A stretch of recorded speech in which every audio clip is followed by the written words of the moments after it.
오늘 우리 함께 나눌 말씀은 나라가 임하시오며 라는 주기도문 세 번째 기도문입니다. 본문 마태복음 6장 10절입니다. 마태복음 6장 10절의 말씀 한 목소리로 함께 읽도록 하겠습니다. 마태복음 6장 10절 시작. 나라가 임하시오며 뜻이 하늘에서 이루어진 것 같이 땅에서도 이루어지이다. 아멘. 하늘에 계신 우리 아버지여, 이름이 거룩히 여김을 받으시오며, 그리고 오늘 본문입니다. 나라가 임하시오며 뜻이 하늘에서 이루어진 것 같이 땅에서도 이루어지이다. 자, 오늘 예수님이 우리에게 가르쳐 주시는 기도는 바로 하나님의 나라를 위하는 기도입니다. 이 하나님의 나라라는 주제는 사실 성경 전체의 가장 핵심적인 주제이고요. 또 예수 그리스도가 이 땅에 오셔서 선포하신 복음의 가장 본질적인 메시지입니다. 마가복음에 보면 예수님께서 이 땅에 오셔서 첫 공생애를 시작하시면서 선포하신 내용을 다음과 같이 기록을 하고 있습니다. 예수께서 갈릴리에 오셔서 하나님의 복음을 전파하여 이르시되 때가 찼고 하나님의 나라가 가까이 왔으니 회개하고 복음을 믿으라 하시더라. 지금 여기서 이야기하고 있는 이 복음은 헬라어 유안겔리온이라는 단어입니다. 이 유안겔리온이라는 단어는 기쁨을 주는 소식이라는 의미의 헬라어 단어예요. 이 당시 복음, 이 유안겔리온이라는 단어는요, 지금 우리가 사용하듯이 종교적인 언어로 용어로 사용됐던 단어가 아닙니다. 어떤 역사의 흐름을 바꿀 만한 큰 아주 역사적인 기쁜 소식을 일컬을 때 유안겔리온, 복음이다라고 이야기를 했습니다. 예컨대 당시에 예수님 당시의 고대 로마 비문에는 이런 글이 새겨져 있습니다. 가이사 아구스도의 복음의 시작. 가이사 아구스도는 우리가 잘 알다시피 로마 황제죠. 로마 황제 가이사 아구스도의 탄생과 즉위 과정을 쭉 기록하고 있는 이 비문의 첫 글이 가이사 아구스도의 복음이다 라고 되어 있는 겁니다. 한 황제의 탄생, 이 역사적 사건을 일컬을 때 복음이다, 유안겔리온이다 라고 얘기했던 겁니다. 또는 전쟁에서의 승리, 압제자로부터 해방을 알리는 소식을 유안겔리온, 복음이라고 이야기했습니다. 예컨대 일본 제국으로부터 해방을 알리는 소식, 이게 유안겔리온이에요. 대한민국의 통일을 알리는 소식, 이게 유안겔리온이다. 자, 예수 그리스도가 이 땅에 오셔서 선포하신 이 소식이 바로 그와 같은 유안겔리온이었다라는 겁니다. 그렇다면 그 복음의 소식은 어떤 소식이었는가? 하나님의 나라가 가까이 왔다. 하나님의 나라가 이 땅 가운데 임했다라는 소식입니다.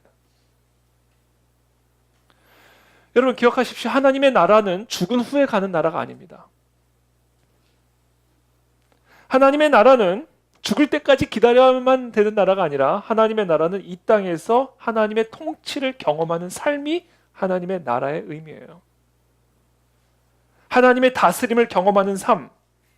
그래서 오늘 본문처럼 하나님의 나라가 우리 가운데 임하시면 뜻이 하늘에서 이루어진 것처럼 그 하나님의 뜻이 이 땅에서도, 우리의 가정 안에서도, 우리의 삶에서도 성취되고 이루어지는 삶, 그 삶이 하나님의 나라입니다. 그 삶이 임했다라는 거예요, 우리에게. 그 삶을 받아라, 누리라. 그것이 바로 복음이다, 유안겔리온이다 라는 것입니다. 저는 이 시간 축복합니다. 저와 여러분들의 상황이 어떠한 상황이든 이 복음의 소식을 받아들이게 되기를 축복합니다. 하늘에서 하나님의 그 선하신 뜻이 성취된 것처럼 우리의 가정에서, 우리 개인의 삶에서, 이 나라와 이 민족 가운데 그 선하신 하나님의 뜻이 똑같이 이 땅에서도 성취될 것이다. 그 복된 소식을 받아들이라.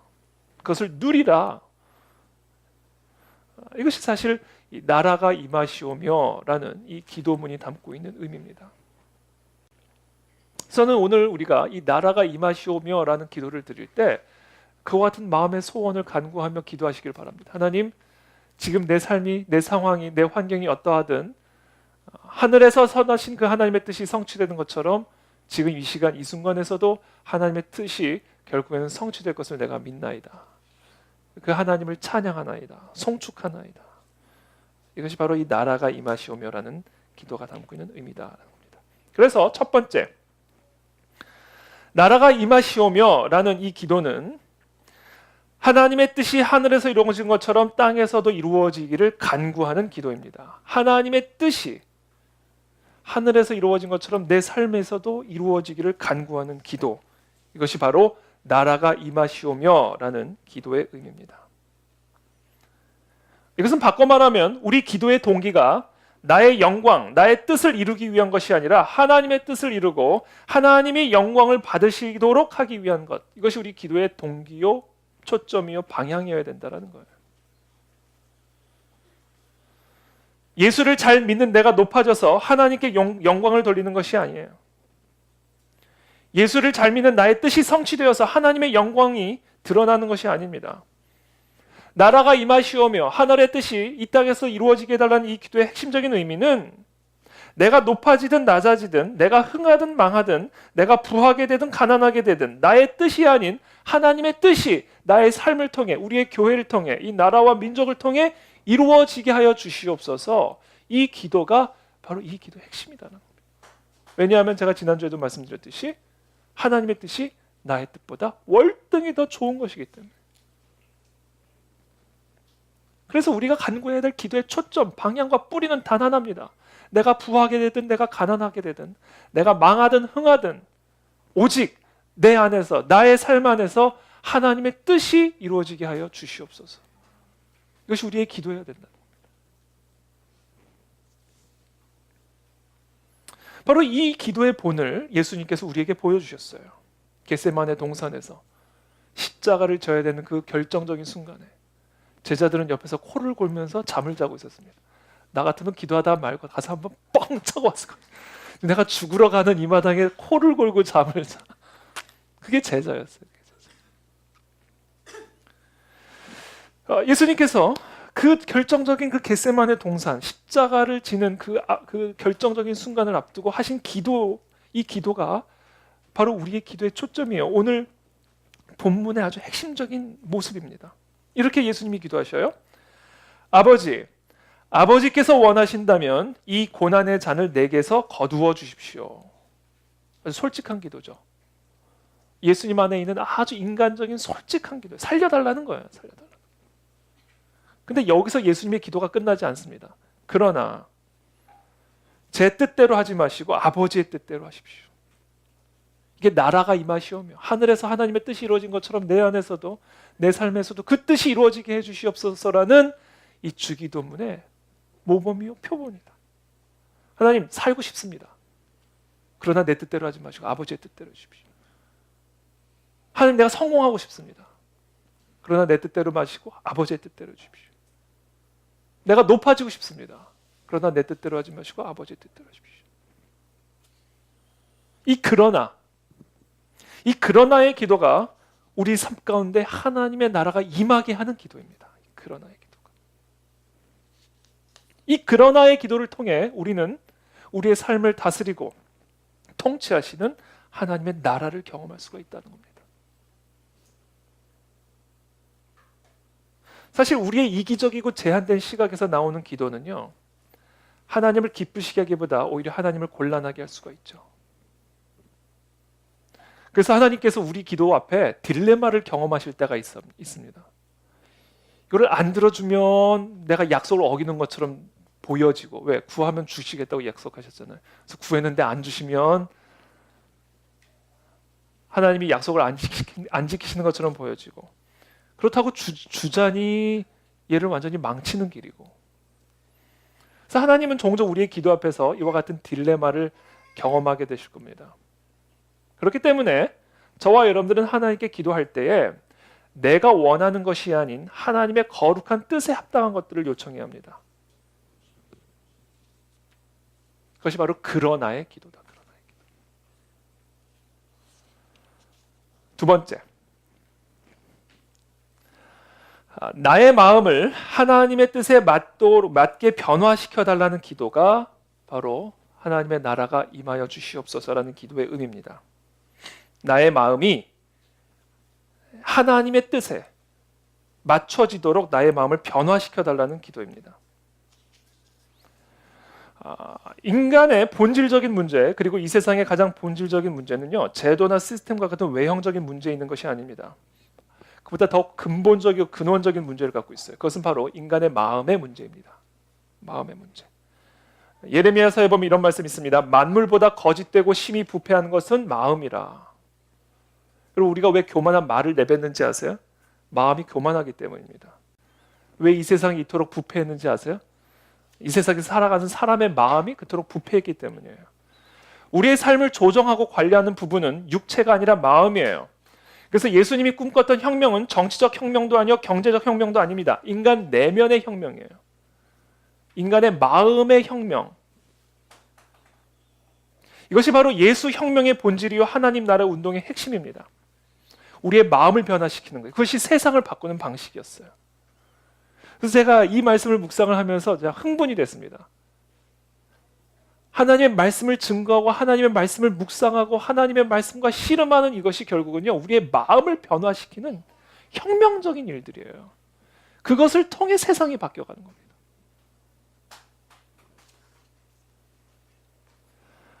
어떻게 하면 우리의 마음 가운데 진정한 혁명적인 변화가 일어날 수 있을까? 하나님의 말씀을 들어야만 합니다. 하나님의 말씀을 들어야만 우리 마음에 내면에 혁명이 일어날 수가 있어요. 오직 하나님의 말씀을 들을 때만 가능합니다. 히브리서 4장 12절에 이런 말씀이 있습니다. 하나님의 말씀은 살아있고 활력이 있어 좌우의 날선 어떤 검보다도 예리하여 혼과 영과 및 관절과 골수를 찔러 쪼개기까지 하며 또 마음의 생각과 뜻을 판단하나니 하나님의 말씀이 우리 안에 들어오면 이처럼 살아있고 활력이 있어서 좌우의 날선 어떤 검보다 예리하여 혼과 영과 관절과 골수를 찔러 쪼개는 혁명을 일으킨다는 겁니다. 이 하나님의 말씀이 우리 안에 들어올 때. 근데 제가 오늘 여기서 중점적으로 말씀드리고 싶은 건 이거예요. 그런데 하나님의 말씀을 듣는다고 해서 다 이런 혁명을 경험하는 게 아니라는 거죠. 하나님의 말씀을 우리가 듣는다고 해서 다 그와 같은 변화를 경험하게 되는 게 아니에요. 그 말씀이 떨어지는 그 마음의 상태에 따라 그 말씀이 열매를 맺을 수도 있고 열매를 맺지 못할 수도 있습니다. 제가 이번 한 주 동안 예수님께서 누가복음 8장에서 씨 뿌리는 자의 비유를 통해 설명하신 이 원리를 제가 곰곰이 묵상하면서 오늘 주일 설교를 특별히 준비했습니다.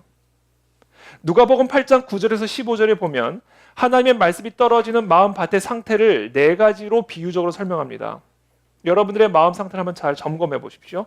첫 번째는 길가와 같은 마음입니다. 예수님께서 말씀하셨어요. 길가와 같은 마음에는 하나님의 말씀이 떨어져도 아무런 열매를 맺지 못하고 마귀가 다 그 씨앗을 다 가져가 버리기 때문에 아무런 변화가 일어날 수 없다. 내면의 혁명을 경험할 수 없다. 이렇게 얘기합니다. 길가와 같은 마음은 어떤 마음이냐면 딱딱한 마음입니다. 강팍한 마음입니다. 무엇이 우리의 마음을 강팍하게 만드는지 아세요?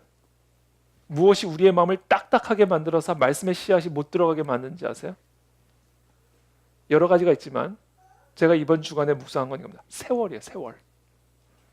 세월이 우리의 마음을 딱딱하게 만들고 강팍하게 만듭니다.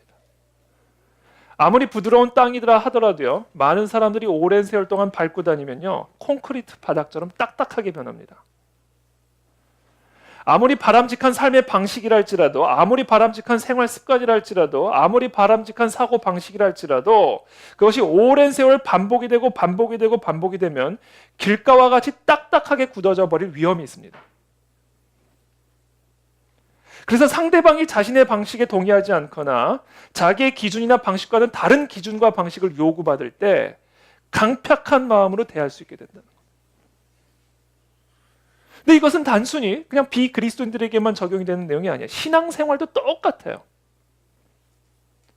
자신의 신앙적인 기준, 자신의 신앙적인 습관이 오랜 세월 동안 반복이 되다 보면 그것이 신앙적인 강팍함으로 나올 수가 있습니다. 그 신앙적인 강팍함 때문에 예수님한테 맨날 혼났던 사람이 누구예요? 바리새인이었어요. 바리새인들은요, 모세로부터 받은 율법을 아주 오랜 세월 동안 아주 철저하게 지켜온 훌륭한 종교인들이었어요. 그러나 정작 그들의 삶에는 그 하나님의 율법이 요구하고 있는 섬김의 모습도 없었고 겸손도 없었고 그저 외식과 교만함이 있을 뿐이었습니다. 바로 이와 같은 길가와 같은 강팍한 마음이 비그리스도인들뿐 아니라 오랜 세월 동안 신앙생활을 해온 우리들 안에서도 나타날 수 있는 마음의 상태라는 거예요. 그래서 특별히 이 길가와 같은 마음은 우리들이 점검해야 할 아주 중요한 마음의 상태를 보여줍니다.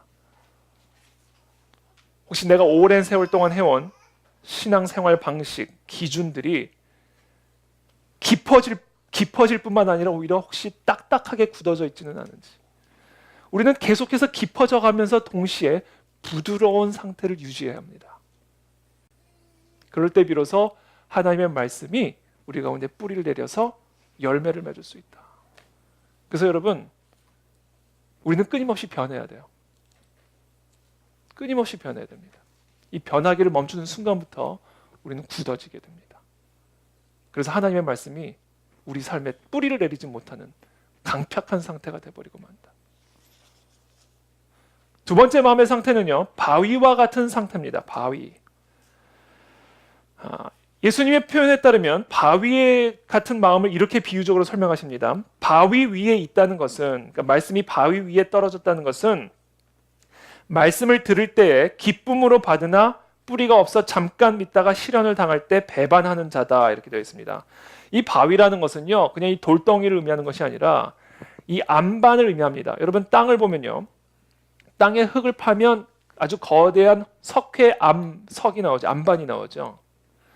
그러니까 그런 안반이 있으면 한 30cm 정도밖에 되지 않기 때문에, 흙하고 길이가 씨앗을 뿌리면 30cm는 쏙 들어갑니다. 그래서 뿌리를 쉽게 내리는 것처럼 보여요. 그러나 그 밑에 단단한 안반이 있기 때문에 그 안반을 뚫고 뿌리를 내리지 못하는 겁니다. 그래서 비바람이 불면 홀라당 날아가 버리는 거예요. 그래서 이 바람 위에 떨어진 씨앗, 바위와 같은 이 마음은 어떤 마음의 상태냐? 하나님의 말씀이 떨어져서 쉽게 싹이 나기는 하는데, 그래서 기쁨으로 아주 쉽게 그 말씀을 받아들이긴 하지만 뿌리를 내리지 못했기 때문에 잠깐 믿다가 시련을 당하면 쉽게 배반하는 상태다. 저는 이 말씀을 이렇게 묵상했어요. 상황이 좋거나 기쁨이 좋으면 예배도 잘 나오다가, 상황이 좀 안 좋아지고 기분이 좀 나빠지면 예배도 안 나오는 겁니다. 그러니까 자기의 상황과 환경에 따라 예수님을 들었다 놨다는 거예요. 이게 바로 이 바위와 같은 마음의 상태입니다. 이와 같은 상태는요, 하나님의 말씀이 떨어져도 아무런 열매를 맺을 수 없고 내면의 혁명을 일으킬 수가 없어요. 그래서 어떤 상황과 환경 속에서 마음이 변화되지 않으면 삶은 변화되지가 않는 것이죠. 저는 이 말씀이 이번 한 주간 제게 되게 찔렸어요. 이게 제 상태더라고요. 곰곰이 살펴보니까. 아침에 큐티하면 하는 일이 더 잘 될 것 같고, 아침에 큐티를 빼먹으면 어려운 일이 생길 것 같고, 똑같은 얘기입니다. 이게. 내가 하는 행위에 따라 하나님의 역사가 바뀌고 변경될 수 있는, 내 안에도 이런 마음이 있다는 사실을 최근 들어 깨닫게 되었어요. 설교를 내 마음에 흡족하게 준비하게 되면 교회가 더 빨리 부흥하게 될 것 같고, 설교가 내 마음에 흡족하지 않게 준비가 되면 교회가 곧 망할 것 같고, 그러니까 내가 어떻게 하느냐에 따라 교회의 운명이 결정될 것처럼 행동하고 있음을 제가 깨닫게 됐습니다. 그러니까 이런 생각이 나를 평안하게 쉬지 못하게 하는 거예요. 자면서도 기도해야 되는데, 밥 먹으면서 빨리 설교 준비해야 되는데, 이러면 교회 망하는데. 그러니까 저의 믿음과 신앙이 내 기도, 내 행위에 뿌리를 내렸을 뿐 하나님에게 뿌리가 내려있지 않은 거예요. 그래서 제가 깨달았던 겁니다. 내가 지금 하나님을 믿고 있는 게 아니라 내 기도를 믿고 있었구나. 내가 하나님의 약속을 믿고 있는 것이라 지금 내 열심을 믿고 있었구나. 그래서 내가 기도를 쉬면 불안해지기 시작하고 설교를 준비하지 않으면 초조하기 시작했구나. 이런 현상들이 지속이 되고 악화가 되면 어떤 현상이 일어나는지 아세요? 기도 중독 현상이 일어나기 시작합니다. 기도 중독 현상. 큐티 중독 현상이 일어나기 시작합니다. 기도가 좋아서 하는 게 아니에요. 기도를 안 하면 불안해서 하는 겁니다. 하나님의 말씀이 너무 좋아서 묵상하는 게 아니에요. 하나님의 말씀을 묵상하지 않으면 불안해서 묵상하는 거예요. 이것은 신앙생활이 아니라 신앙 중독입니다. 이 신앙 중독은 하나님에게 뿌리를 내리고 있는 것이 아니라 나의 신앙 행위에 뿌리를 내리고 있는 거예요. 그와 같은 삶에는 하나님의 내면의 혁명, 하나님의 나라가 임할 수가 없습니다. 하나님의 뜻이 우리 가운데 이루어질 수가 없습니다. 왜냐하면 겉으로 보기에는 설교를 준비하고 있는 것처럼, 겉으로 보기에는 신앙생활을 하고 있는 것처럼 보이지만 사실 그 내면의 중심은 나의 행위를 의지하고 있는 것이기 때문에 그래요. 그것이 기도든 설교든 무엇이든. 그래서 제가 회개했습니다. 좀 늦잠 자도 괜찮구나. 여러분 좀 늦잠 주무셔도 괜찮아요. 큐티 조금 늦게 하셔도 괜찮아요. 설교 좀 못해도 괜찮아요. 왜냐하면요, 우리가 어떻게 하느냐에 따라 하나님의 계획이 변경되는 게 아니에요. 제가 오늘 아침에 이 말씀을 묵상했습니다. 시편 121편. 내가 산을 향하여 눈을 들리라. 나의 도움이 어디서 올까? 나의 도움은 천지를 지으신 여호와에게서로다. 그러면서 이렇게 말씀하세요. 여호와께서 너를 실족하지 아니하게 하시며 너를 지키시는 이는 졸지 아니하시리로다. 이스라엘을 지키시는 이는 졸지도 아니하시고 주무시지도 아니하시리로다. 여호와는 너를 지키시는 이시라. 여호와께서 네 오른쪽에서 네 그늘이 되시나니 낮에 해가 너를 상하게 하지 아니하며 밤의 달도 너를 해치지 아니하리로다.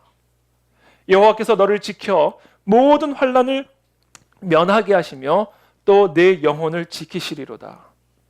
여호와께서 너의 출입을 지금부터 영원까지 지키시리로다. 그러니까 좀 졸아도 괜찮다는 거예요. 좀 서툴러도 괜찮다는 거예요. 좀 실수해도 괜찮다는 거예요. 왜? 하나님이 지고 계시니까. 하나님이 우리의 출입을 지키고 계시니까.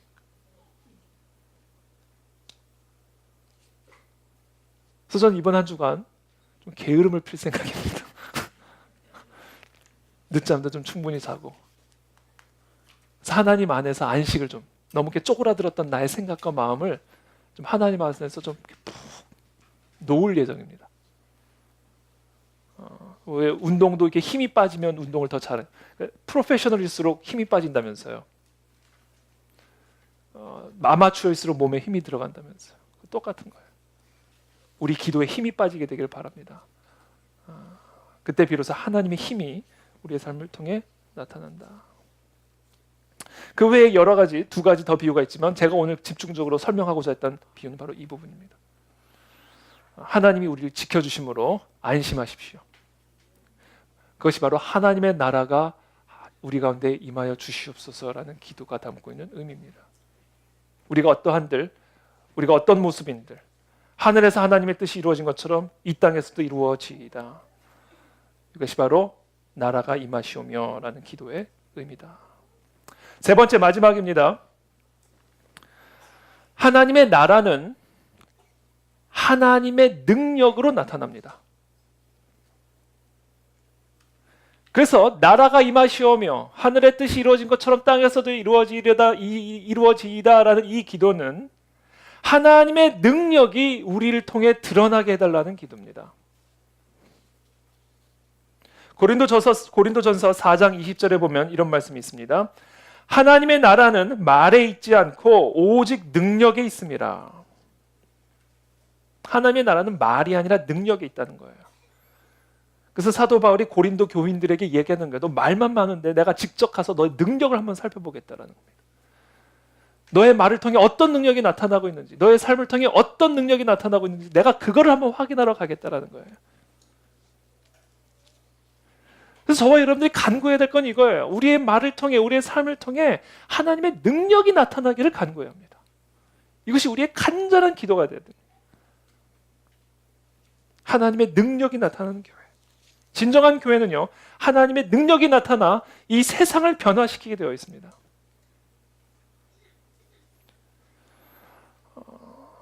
역사적으로 보면요, 기독교는, 그리고 정말 진정한 하나님의 교회는 하나님의 놀라운 능력으로 이 세상을 변화시키는 일들을 감당했습니다. 우리가 잘 알다시피 기독교는 대로마 제국을 완전히 바꿔놓았죠. 300년도 못 돼서 기독교 제국으로 로마를 변화시켰습니다. 그것이 왜 그런 일이 일어날 수 있는지 아세요? 천하를 어지럽히는 성령 충만한 제자들의 메시지와 삶을 통해 하나님의 능력이 나타났기 때문이에요. 그래서 저와 여러분들을 통해 하나님의 능력이 나타나지 않으면 아무것도 아닌 거예요. 우리는 하나님의 능력이 나타나야 됩니다. 그 기도가 나라가 임하시오며 하나님의 능력이 우리 가운데 나타나 하나님의 나라를 이루어 주시옵소서라는 기도의 의미다.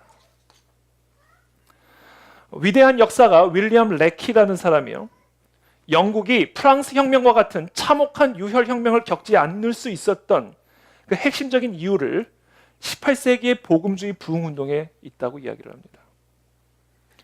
18세기의 복음주의 부흥운동과 감리교 부흥운동 때문에 프랑스 혁명과 같은 참혹한 유혈 혁명이 아닌 무혈 명예혁명을 통해 빅토리아의 시대를 맞이할 수 있었다라고 이야기를 합니다. 특별히 존 웨슬리라는 당대의 영적 지도자의 그 역할은 너무나 결정적이었다라고 이야기합니다. 웨슬리 이전과 이후의 영국이라는 책을 보면요, 이런 내용이 나옵니다. 스포츠를 즐기기 위해 동물들을 무자비하게 학대하고 대중이 짐승처럼 술에 취했으며 아프리카 흑인들을 비인간적으로 매매했고 동포들을 노예로 수출하거나 팔기 위해 유괴했습니다. 교구 어린이들의 높은 사망률, 보편적인 도박 중독, 감옥 제도와 잔인한 형법, 부도덕에 대한 탐닉, 극장의 매춘, 만연해가는 무법풍조, 미신과 외설, 정치적 수레와 부패, 교회의 교만과 흉포, 이 모든 것들은 영국이 당시 얼마나 타락하고 사나웠는지를 보여줍니다 라고 이야기를 합니다. 그러면서 변화되기 시작한 영국의 상황을 다음과 같이 기록합니다. 사회정의에 대한 열정과 인간이 저지르는 잘못에 대한 이런 민감성은 어디서부터 온 것일까? 노예제와 노예무역이 폐지되기 시작했고 감옥제도가 인간다워지기 시작했고 가난한 사람들이 교육을 받게 되는 이 드라마틱한 변화는 어디서부터 시작된 것인가? 그것에 대한 대답은 단 하나뿐이다. 그것은 새로운 사회적 양심에서부터 유래했다라는 겁니다. 그리고 그 사회적 양심은 일반적으로 인정하듯 생동감 있고 실제적인 기독교의 복음주의 부흥에서 태어났고 자랐다. 그 부흥운동은 신약 윤리의 중심적 근본 원리들을 조명하고 하나님이 진정 우리의 아버지이시며 사람들은 진정한 형제라는 것을 생생하게 느끼게 해주었으며 재산보다 사람이 먼저임을 지적하고 마음과 영과 생각이 모두 이 땅에 의의 나라를 세우는 데 향하게 했다. 이것이 영국을 변화시켰고 세상을 변화시키는 하나님의 능력이었다는 겁니다. 이런 부흥운동이 끼친 영향력은요, 셀 수가 없죠. 우리나라를 비롯해서 미국을 비롯해서. 전 이 역할을 우리 교회가 감당해야 된다는 겁니다. 우리의 교회를 통해 하늘에서 뜻이 이루어진 것처럼 땅에서도 이루어지게 하여 주시옵소서. 하늘에서 하나님의 나라가 이루어진 것처럼 이 땅에서도 하나님의 나라가 이루어지게 하여 주시옵소서. 그와 같은 능력이 우리의 삶과 사역을 통해 드러나게 하여 주시옵소서. 이것이 저와 여러분들의 기도가 되어야 한다고 저는 믿습니다.